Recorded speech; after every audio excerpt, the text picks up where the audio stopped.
सभी को नमस्कार। माध्यमिक शिक्षा मंडल मध्य प्रदेश भोपाल के द्वारा अपनी वेबसाइट पर अपलोड किए गए अभ्यास प्रश्नों को हम देख रहे थे। कक्षा 12वीं गणित में क्वेश्चन नंबर 9 है ये। यदि x बराबर 280 स्क्वायर का y बराबर 80 की घात 4 तो dy/dx का मान ज्ञात कीजिए। हल लिखेंगे हम। हमें दे रखा था x बराबर 280 स्क्वायर और y बराबर दे रखा था 80 की घात 4। क्या करेंगे हम? दोनों पक्षों का t के साथ संकलन करेंगे। यहाँ पर देखेंगे, यहाँ dx बटे dt बराबर 2 एक कांस्टेंट है, d बटे dt t की घात 2। यहाँ पर भी dy बटे dt एक कांस्टेंट है, d बटे dt t की घात 4। सूत्र पढ़ा था हमने d बटे dx x की घात n बराबर n s की पावर n माइनस 1। इस सूत्र का यूज करेंगे हम। तो ये क्या होगा हमारा dx बटे dt, ठीक है, वैसे लिखेंगे हम, बराबर 2a सही है, ये 2 बाजू में आएगा और t की घात 2 माइनस 1 हो जाएगी। इसी टाइप से इधर करेंगे हम। तो dy बटे dt यही है और a यही है, 4 बाजू में आएगा और t की पावर 4 माइनस 1। अगले पद में dx बटे dt, ये 2 2 जा 4, 4t हो जाएगा, दोनों से एक बचेगा, सभी का नंबर 1 कह दिया। और हमें इसी टाइप से dy बटे dt बराबर 4at की घात 3, सभी का नंबर 2। हम समीकरण 2 में 1 का भाग देंगे तो dy/dx मिलेगा। हम समीकरण 2 में समीकरण 1 का भाग देंगे। भाग देंगे तो क्या करते थे हम? dy बटे dt डिवाइडेड बाई dx बटे dt बराबर क्या है? 4at की घात 3 बटे 4at। जैसे ही हम भाग का गुणा करते थे, भाग के सामने की संख्या पलट जाती थी, 4 से 4 कट गया, यहाँ t की घात 3 1 भाग में घात घटती है, यहाँ पर घात 1 है। दोनों संख्याओं के आधार समान है, भाग की क्रिया हो रही है तो आधार समान है, भाग की क्रिया हो रही है तो घातें घट जाती है, घातें घटा दी हमने। और यहाँ देखेंगे आप तो dt से dt कट जाएगा, dy बटे dx बचेगा और यहाँ पर आएगा हमारे पास t की घात 2। यही हमारा आंसर होगा। इस टाइप से हम सवाल नंबर 9 बनाए हैं। अब इसका अथवा देखेंगे हम। 9वां का अथवा था हमारा e की घात x अपन साइन x का s के साथ संकलन करना है हमें। हल लिखा हमने, माना हमने y बराबर e की घात पावर x साइन x है। अब कल करेंगे हम x के साथ, तो d अपन dx बाय d अपन dx e की पावर x साइन x लिख दीजिए। हमें सूत्र मालूम था भाग वाला d बटे dx, हमें मालूम था अंश अपान हर वाला सूत्र मालूम था। क्या लिखते थे हम? अब लिखते थे अंश का अवकलन ऋण अंश हर का अवकलन बटे हर का वर्ग। इस सूत्र के माध्यम से हम करेंगे। और dy upon dx is equal to, हम लिखते थे हर अंश का अवकलन माइनस अंश हर का अवकलन बटे हर का वर्ग। अगले पद में आप देखेंगे तो सूत्र से मान रख दिए, सूत्र में मान रख दिए केवल हमने dy upon dx sign x। हम जानते हैं e की घात x का जो अवकलन होता है d अपन dx, e की घात x का e की घात x ही होता है, और d अपन dx साइन x का होता है हमारा cos x। ये दो सूत्रों को लगाएंगे हम। और e की पावर x का अपना e की पावर x ही होगा, माइनस e की पावर x साइन का करेंगे तो हो जाएगा cos x अपान यहाँ साइन स्क्वायर x। अगले पद में ऊपर से हम अंश में से हम e की घात x कॉमन लेंगे तो ये बचेगा sine x minus cos x upon sine square x। यही हमारा आंसर है। इस टाइप से हमने 9वां का अथवा किया। क्वेश्चन नंबर 10 सिद्ध कीजिए कि R पर fx बराबर 3x धन 17 से प्रदत्त फलन वर्तमान है। इंक्रीजिंग फंक्शन है, हमें सिद्ध करना है। हल लिखेंगे हम, हल लिख करके हमने लिखा fx बराबर 3x प्लस 17। हम क्या करते हैं, दिए हुए फलन का एक बार अवकलन करते हैं। अवकलन करने पर यदि वह पॉजिटिव आता है तो हम कहेंगे कि वर्तमान है। ठीक है, तो देखते हैं, एक बार डिफरेंशिएट किया हमने, एफ डैश एक्स लिखेंगे, एफ एक्स को यहाँ लिखेंगे तो D upon D x 3x plus 17 F dash x बराबर, ऐसा करेंगे तो D x upon D x का 1 हो जाएगा, 17 का 0, कॉन्स्टेंट का 0 हो गया। तो हम ये कहेंगे एफ डैश एक्स बराबर 3 बन जाए 3, ये बड़ा है शून्य से, धनात्मक आया, अतः आर पर एफ एक्स वर्तमान है। यदि ये नेगेटिव आता, शून्य से छोटा आता तो हम ह्रासमान कहते।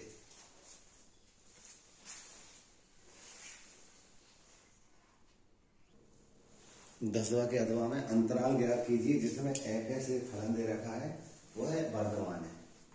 तो इस प्रकार के सवालों को हल करने के लिए हम इसका एक बार अवकलन करते हैं दिए हुए फलन का, उस अवकलन को 0 बराबर लेते हैं, जो x के मान मिलते हैं उन x के मानों को नंबर लाइन पे दर्शाते हैं और वहां से इंटरवल निकालते और इंटरवल में चेक करते हैं कि दिए हुआ फलन वर्तमान है कि ह्रासमान है। तो हम सबसे पहले इसका एक बार डिफरेंशिएशन करेंगे। एफ डैश एक्स लिखा हमने, यहाँ करेंगे हम तो D upon D x 2x square plus 3x लिखा हमने। एफ डैश एक्स बराबर, यहाँ लगाएंगे, ये 2 बाजू में आएगा, 2 दूनी 4, घात 1 कम हो जाएगी तो x बचेगा और यहाँ 3 बचेगा। हमने एक बार इसका अपकरण किया, समीकरण 1 कह दिया। अब इसको हम 0 को बराबर लेंगे, 0 बराबर लेने से x के मान मिलेंगे, उस मान को हम नंबर लाइन पर दर्शाएंगे और वहां से हम इंटरवल ज्ञात करेंगे और इंटरवल में चेक करेंगे कि दिया हुआ फलन किस इंटरवल में वर्तमान है। तो हम लिखेंगे यहाँ पर समीकरण 1 के बराबर 0 लिया हमने, यानी क्या लिखेंगे 4x प्लस 3 बराबर 0, मतलब 4x बराबर -3, x बराबर -3/4। ठीक है, इसको हम नंबर लाइन पर दर्शाएंगे। ये संख्या लिखा है हमारी, मान लीजिए यहाँ कहीं 0 है तो डेफिनेटली इस तरफ, यहाँ कहीं 0 इस तरफ डेफिनेटली माइनस की संख्या होंगी। यहाँ कहीं 1 है तो 3/4 है तो लगभग यहाँ पर हमारा हम कहेंगे -3/4 होगा। इधर माइनस इन्फिनिटी होता है, इधर प्लस इन्फिनिटी होता है। एक इंटरवल ये बनेगा हमारा -इन्फिनिटी से -3/4 और दूसरा बनेगा हमारा -3/4 से प्लस इन्फिनिटी। इस अंतराल में चेक करेंगे मैं एफ डैश एस का मान क्या होगा। इस अंतराल में मान लीजिए इसके यहाँ पर -1 आएगा, -2 आएगा, -3 आएंगे, मान लीजिए हम -2 रखते हैं तो ये हमारे पास समीकरण 1 में एफ डैश एक्स का जो मान है वो 4x प्लस 3 है हमारे पास। क्लियर। हम जैसे ही यहाँ पर -2 रख रहे हैं तो f dash -2 is equal to 4 into -2 plus 3, तो -8 प्लस 3, तो ये क्या आता है हमारा -5 आता है। क्लियर, ये -5 है, नेगेटिव आता है। आप कोई भी संख्या रखिए, -1 -2 -3 -4 तो नेगेटिव ही मिलेगा, यानी नेगेटिव आता है। इस अंतराल में एफ ह्रासमान है। दूसरे अंतराल में देखते हैं, इसमें देखते हैं हम, देखो हाँ, इस सवाल में हम देख रहे हैं, इस सवाल में गलती से ये 2x² 3 दिया, ठीक है। f डैश x बराबर, मान लीजिए यहाँ पर इधर इस तरफ की संख्या लेंगे हम, इस तरह जो संख्या लेंगे तो यहाँ कहीं 0 होगा, 1 होगा, 2 होगा, 3 होगा, इस टाइप की संख्या मिलेगी हमें। जैसे ही हम 1 लेते हैं तो जैसे ही यहाँ 1 लेंगे तो f x is equal to 4x plus 3 था। अब जैसे ही 1 रखते हैं तो 4 इंटू 1 प्लस 3, 4 प्लस 3 कितना आया, 7 आया। इस इंटरवल में हम कहते हैं हमें धनात्मक संख्या मिलती है, ये पॉजिटिव मिलेगा हमारा। अतः इस अंतराल में f वर्तमान, और यही हमें याद करना था। -3/4 अनंत, इस अंतराल में हमने देखा f डैश का मान पॉजिटिव है, अतः f वर्तमान है।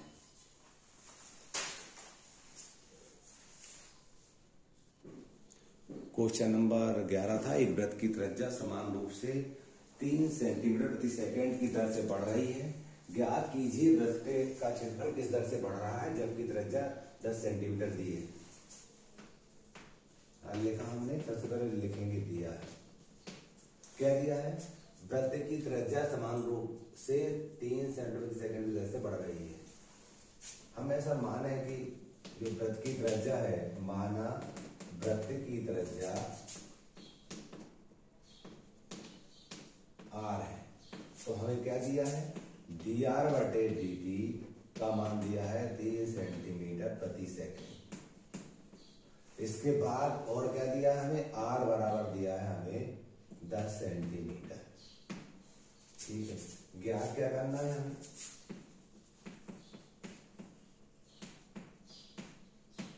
मान लीजिए हमें माना है कि वृत्त का जो क्षेत्रफल है, वृत्त का क्षेत्रफल a है, तो हमें ज्ञात करना है dA/dt, ये हमें ज्ञात करना है। सबसे पहले इस टाइप का प्रश्न आता है तो दिया और ज्ञात करना लिखेंगे। फिर हम सवाल कर रहे हैं आगे। हम जानते हैं वृत्त का क्षेत्रफल हमने a माना है वो πr होता है। छोटी कक्षाओं से हमें जानकारी है इसकी, हम जानते हैं सूत्र को। अब इसको हम डिफरेंशिएशन करेंगे, dA/dt बराबर पाई कांस्टेंट बाहर ले लेंगे, d/dt r की घात 2, आगे पाई, ऐसा करेंगे तो 2r हो जाएगा अगले पद में, और dr करेंगे dr/dt हो जाएगा। r इसका किया तो 2r हुआ, r का करेंगे तो dr/dt हो जाएगा। अब पाई लिखा, 2 लिखा, r का मान 10 दिया था हमें, और dr/dt का मान हमें दे रखा था 3। गुणा करेंगे, 3 दूनी 6 का 10 से करेंगे 60 पाई वर्ग सेंटीमीटर प्रति सेकंड। इस क्षेत्रफल में परिवर्तन की दर मिल गई, यही हमारा आंसर है।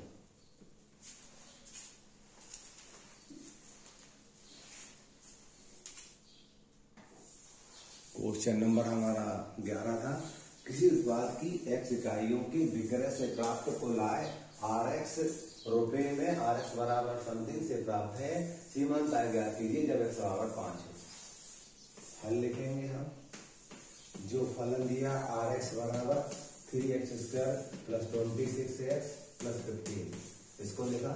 इसका हम एक बार डिफरेंशिएशन करेंगे तो जो r' होगा, इधर करेंगे तो एक बार लिखते हैं हम d/dx 3x² plus 26x plus 15 r' बराबर, इसका डिफरेंशिएशन करेंगे तो ये दो बाजू में आएगा 6x हो जाएगा, यहाँ पर 26 x का 1 हो जाता है और एक कांस्टेंट का 0, ये आया। आप क्या करेंगे, हम इसमें s के स्थान पर 5 रखेंगे तो हमें सीमांत आय मिल जाएगी। यहाँ लिखेंगे हम सीमांत आय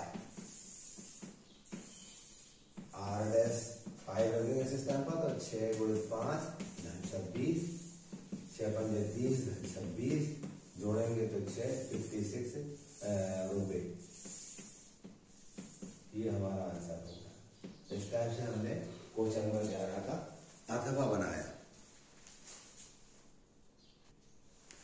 12वां क्वेश्चन था, कल समीकरण दे रखा था, इसका व्यापक हल हमें याद करना है। हमें सबसे पहले हम हल लिखते हैं।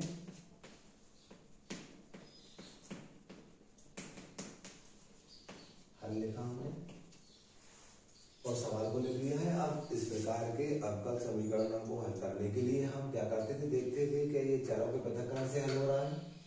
हम छोटी कक्षा को बातों के माध्यम से हम देखते हैं कि चरों के पृथक्करण से हल होता है, यानी एक्स dx साथ होते दिख रहा है आसानी से और y dy साथ होते दिख रहा है कि हाँ दिख रहा है हमें। देखिएगा यदि हम इसका तिर्यक गुणा करते हैं तो x की घात 5 dy बराबर माइनस y की घात 5 dx हो जाएगा।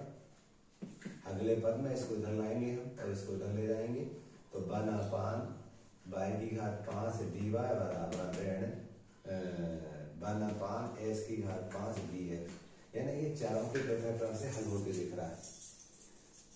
अब क्या करते थे हम, दोनों पक्षों का एक बार साइड लिख देते हैं तो ठीक है। दोनों पक्षों का x के सापेक्ष अवकलन करने पर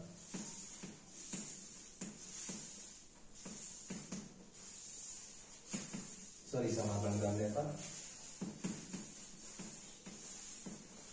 इंटीग्रेशन, इसको लिख सकते हैं हम y की घात 5 dy माइनस इंटीग्रेशन s की घात 5 dx। जैसे ही हम इसका इंटीग्रेशन करेंगे तो y की घात 5 धन 1 बटे 5 धन 1, इसी टाइप से यहाँ पर ऋण s की घात 5 धन 1 बटे, यहाँ लिख देंगे हम ऋण 5 धन 1 धन सी के साथ ऋण 1/4, यहाँ y की घात ऋण 4 होगा। ऐसे ही यहाँ पर आप देखोगे तो ऋण तो ये ऑलरेडी है और यहाँ से एक और आएगा वो धन बन जाएगा 1/4 s की घात ऋण 4 धन सी। पक्षांतर से हम क्या करेंगे देखेंगे। यहाँ मान लीजिए ये हमारा C1 है, क्या है C1, यहाँ से हमने C1 मान लिया है। प्रत्येक पद में हम ऋण 4 का गुणा कर रहे हैं। जब ऋण 4 गुणा करेंगे तो ये मिलेगा हमें y की घात ऋण 4 बराबर, यहाँ करेंगे तो ऋण s की घात ऋण 4 धन ऋण 4 C1। अब ऋण 4 C1 को हम C मान लेंगे तो क्या लिखेंगे यहाँ, और इसको इधर लाएंगे पक्षांतर से s की घात ऋण 4 धन y की घात ऋण 4 बराबर कैपिटल C। हमने क्या किया है, कैपिटल C बराबर ऋण 4 C1 मान लिया है, ऐसा हमने माना है। इस टाइप से भी हमारा आंसर होगा।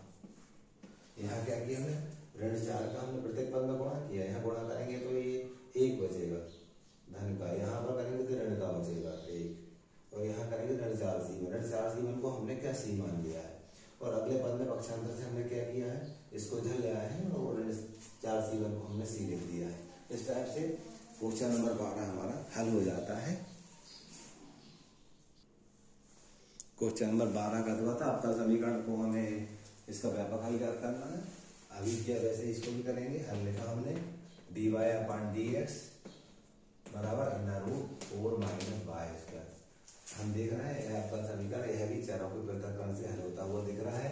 तो लिखेंगे हम यहाँ 1/√4 - y² dy बराबर dx। पक्षांतर करने से ऐसा हमें मिल गया, इसको इधर ले आया, इसको तिर्यक गुणा करके यहाँ मिल गया। अब इसको आगे हम ऐसा भी लिख सकते हैं 1/√2 - y² dy बराबर dx। दोनों पक्षों को हम समाकलन करेंगे।